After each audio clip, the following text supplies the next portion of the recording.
I start into the third chapter now, addressing potential policies and initiatives of cities and city regions.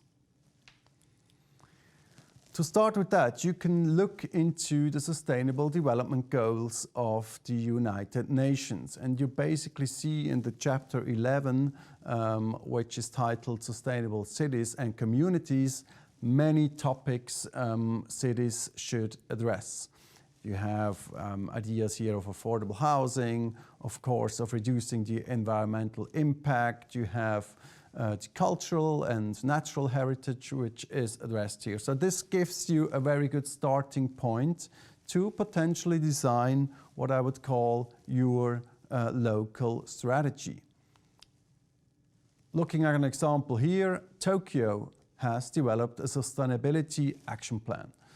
So they've chosen here the name of an action plan related to sustainability. Maybe you would call it a vision or a strategy for your city.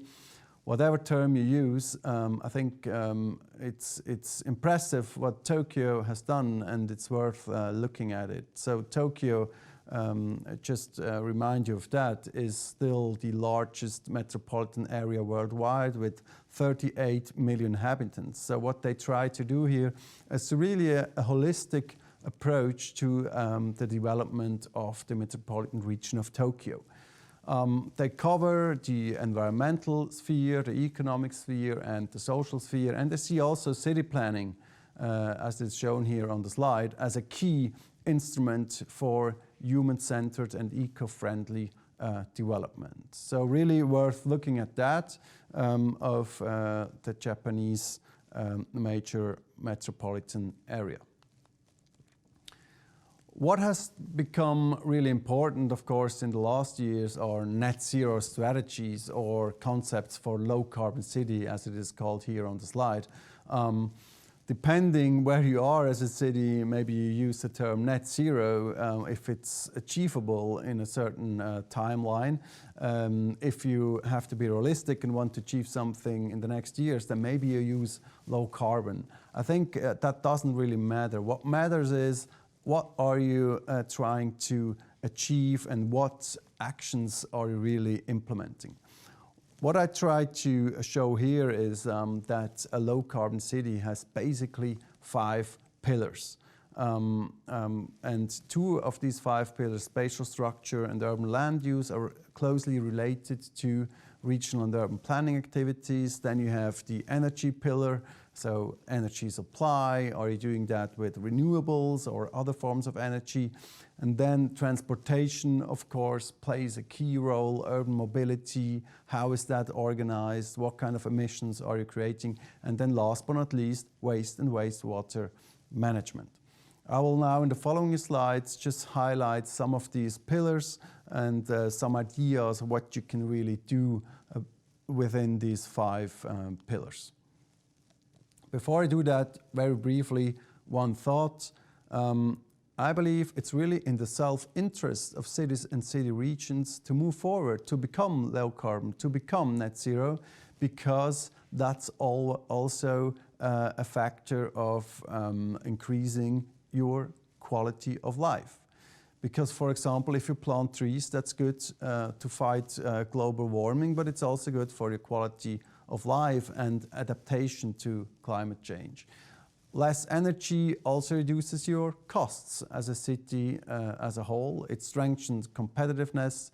Maybe you don't need as much as infrastructure as Los Angeles, and so that's also a factor in your overall budgeting and where you can really invest. And of course, besides helping your city region develop with a high quality of life and reduce costs, you contribute to the global agenda to fight climate change.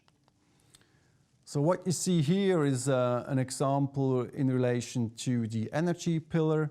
It's the Energy City Program. The Energy City Program was initiated and financed by the Swiss government, and EVP was happy to play a role in managing and developing that program in several countries: Chile, Colombia, Serbia, Albania.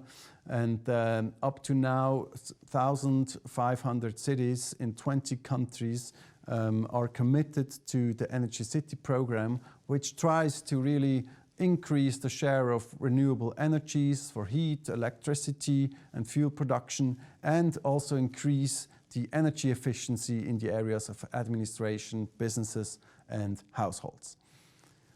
The program, and here is an example from Chile, then has of course different components, as you can see in the slide, components related to urban planning. Then you have the energy efficiency issue in the building and infrastructure sphere, the renewable energy and waste management topic. Then, as I mentioned before, urban mobility as a key issue. Beside that, we have more institutional components, for example, organization and finance. How do you organize the implementation of all actions? How are these actions financed? And of course, the communication and management of alliances in the implementation process. One pillar was called spatial structure, and the question here is, so what model at the level of a city region supports low carbon the most? Is it the monocentric city? Is it a more polycentric approach with satellite centers, which then the commuting is again to the center of the city region? Or is it more somewhat a network city where you have different sub-centers? And the network city is of course a form which has become more important across the globe.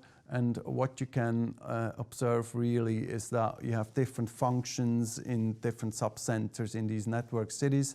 And of course the transportation system is not organized in a central way, but more with also tangential connections within the city region.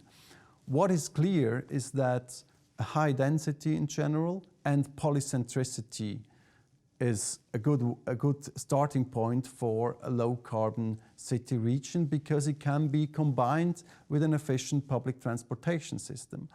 If your egg is totally scrambled, that will be very hard to implement. So spatial structure is an important pillar of low carbon development. So high density and compact settlements, that's a key issue here, at nodes of public transportation. Also, an intelligent orientation and volume design of buildings is of course really key for a low carbon development. And also it facilitates the use of solar energy and provides shadow for windows. So really the volumetric design, the architects and the urban designers are really challenged. That's a key here regarding spatial structure and urban form. And last but not least, the heat island effect has to be taken into account. Cities are often warmer, and in some areas even warmer as the average of the city. So there we have to reduce soil sealing. We should provide green spaces, trees, water. If we look at the urban land use side, of course, the key for low carbon development is the proximity of work and life. It's not always possible to find a job opportunity just 15 minutes out of your house, but as a general direction, the proximity of work and life, of course, is desirable and reduces commuting and the emissions related to commuting. And then, of course, planners should make a meaningful selection of land use area. For example, if renewable energy resources are available in a certain land use area, that's beneficial to the strategy of low carbon development. If a certain area is just well connected to the public transportation system, again, that's beneficial for a low carbon development. And then, of course, in many land use regulations, you will find a definition of building standards in the planning documents. For example, regulations regarding energy efficient buildings or renewable energy use on rooftops. So the urban planners here really have an important role when it comes to low carbon development and net zero strategies of cities and city regions. Just as an example here, what came a bit famous in the last years is the 15-minute city concept. And this concept really looks at the neighborhood level and basically has the idea of of integrating all aspects of urban living within a circle of 15 minutes. So the place where you live, the place where you work, then public spaces, food stores, retail stores, educational facilities, and of course access to important transport hubs. That's the basic idea behind it, and it should create self-sustained districts and also improve public health and supporting local businesses. Of course, this is also a metaphor and will not be applicable to in its pure form in many city regions, because the job market is organized in a different way. But as a general idea and a direction, I think it's really helpful to follow the idea of a 15-minute concept. It supports proximity, diversity, and density in your city. To conclude this, or to add to these initiatives and policies, I really want to briefly tackle housing policies, because there we really have key challenges, as I introduced in the beginning. And in general, you have two potential ways to support the affordability of housing. One is somewhat on the land use policy side, where you develop a general plan, you allow certain densities, you define the built-up area, and this has, of course, an impact on housing supply. And housing supply, again, has an impact on price. And then what became more important during the last years in many Western countries is a definition of a share of low-priced housing, for example, in zoning regulations. On the other hand, you have policies targeting the ownership model, very traditional social housing, of course, and then cooperatives became an important instrument of providing affordable housing. So cooperatives are not necessarily public sector organizations, they can be fully private. They maybe benefit from certain subsidies from the public sector, and cooperatives then try to come up with really affordable housing based on a non-profit model. I will later on show an example of a development which was initiated by a cooperative. And then, of course, you have private ownership based on price criteria. The public sector sometimes gives certain development rights to private owners, but they also ask for certain prices at the end of a development. So these are two ways to support here the housing market, to support affordability. What you see here is an example of the city of Frankfurt in Germany, where we worked together with the city to develop what they call an integrated urban development concept.